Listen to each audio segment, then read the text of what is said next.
Oh iki lho Mas, lek ngarepe omah iki wis kayak gini. Saya telepon aku. Iki lho. Iki nang ngarepe omah. Iki lumpurnya lebih 1 meter nih di ngarepe omah. Wis lumayan Mas. Iki gak iso nanti wisane ya. Kejebak banjir. Kejebak banjir iki isone aku ya nang ndukure omah iki. Kondisi ireng-ireng parah, dan ireng-ireng jebol, sama tandon inteknya juga jebol.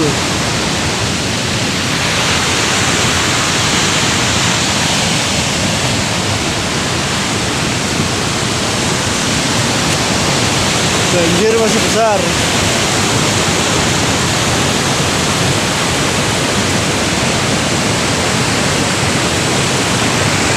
Perlu kami sampaikan bahwa sebagaimana yang telah disampaikan sebelumnya di bulan Agustus, telah diperkirakan musim hujan akan dimulai di bulan September. Dan ini memang sudah dimulai, serta disampaikan juga mulainya musim hujan ini memang tidak serempak. Dan puncak musim hujan diprediksi akan terjadi di sebagian besar wilayah Indonesia adalah di bulan Desember dan Januari. Nah, dengan berjalannya masuknya musim hujan ini, kondisi sesuai hasil prediksi, diketahui bahwa suhu muka air laut di wilayah perairan Indonesia ini masih anomali, artinya tidak normal karena masih hangat, lebih hangat daripada normalnya. Sedangkan suhu muka air laut di Samudra Pasifik ataupun di Samudra Hindia dan juga di Samudra Hindia juga lebih dingin, relatif lebih dingin dari normalnya. Nah, kondisi suhu muka air laut gap ini antara perairan Indonesia dengan samudra di sekitarnya, ini juga berkontribusi antara lain Samudra Pasifik terhadap perairan Indonesia, Samudra Pasifik yang lebih dingin, ini berkontribusi mengakibatkan terjadinya penambahan uap air atau aliran massa udara basah dari Samudra Pasifik ke wilayah perairan Indonesia yang sering dikatakan sebagai fenomena La Nina. Jadi La Nina masih terjadi diprediksi hingga akhir tahun nanti, meskipun intensitasnya lemah, namun cukup signifikan menambah uap air yang ada di Indonesia. Demikian juga dari Samudra Hindia, juga Indian Ocean Dipole negatif, yang artinya Indonesia lebih hangat daripada suhu muka air lautnya lebih hangat daripada Samudra Hindia. Maka pasokan uap air dari Samudra Hindia pun terjadi meningkatkan kondisi pembentukan awan-awan di wilayah Indonesia. Apalagi saat ini, jadi ini diperparah. Kalau tadi yang kami sampaikan adalah fenomena yang sifatnya global dan berlangsungnya selama beberapa bulan hingga diprediksi sampai akhir tahun, bahkan kemungkinan masih di awal tahun. Itu fenomena yang sifatnya lebih global dan lebih panjang. Namun dalam skala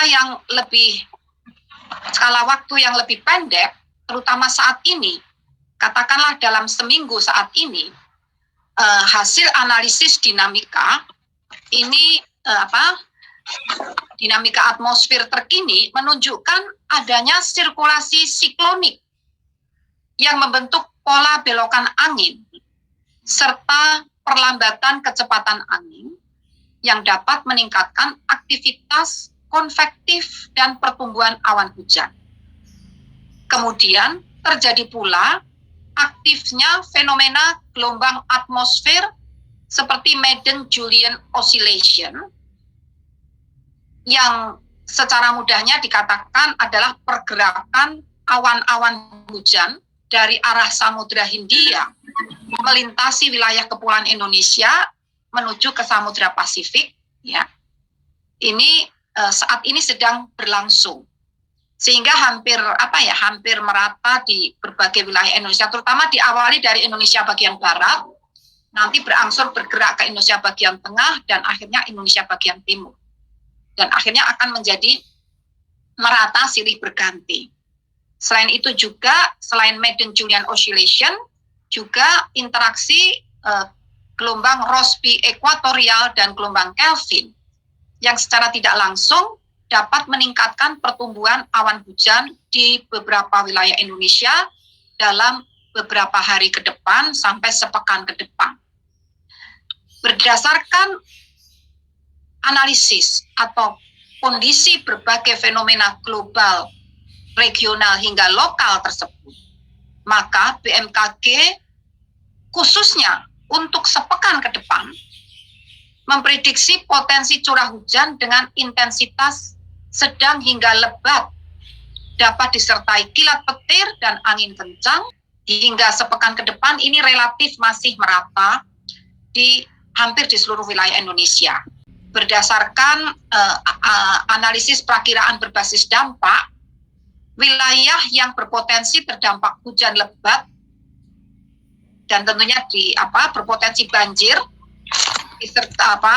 dengan kategori siaga.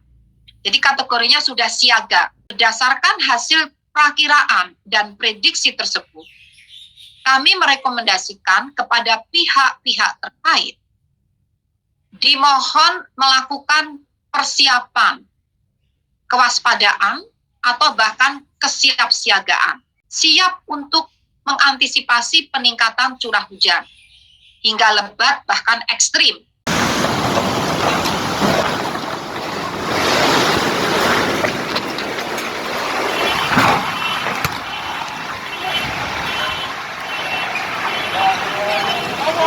Mobil.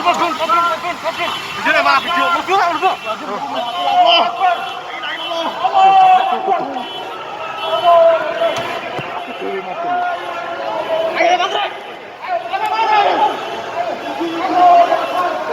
Kondisi di rumah saya, saudara-saudara saya, kasihan banyak balita. Allahu Akbar, Allahu Akbar. Ini kondisi hampir 1 meter kedalaman rumah, tenggelam. Motor pun tenggelam. Habis semua barang-barangnya rendam semua.